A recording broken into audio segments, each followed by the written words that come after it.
Մերժվածությունն ամենատարածված դևերից է և հաճախ մտնում է երեխայի մեջ դեռ արգանդում։ Հետո կան վաղ մանկության ճնշումներ։ Հակոբոսի 3:16-ն ասում է.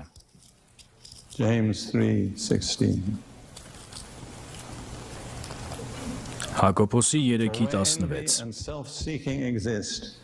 Որտեղ նախանձ ու եսասիրություն կա, այնտեղ անկարգություն և ամեն չար բան կա։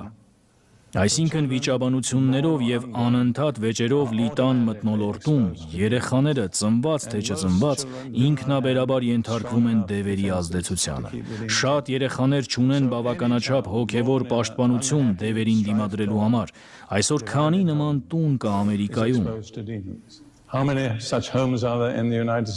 Շատ, այնպես չէ՞։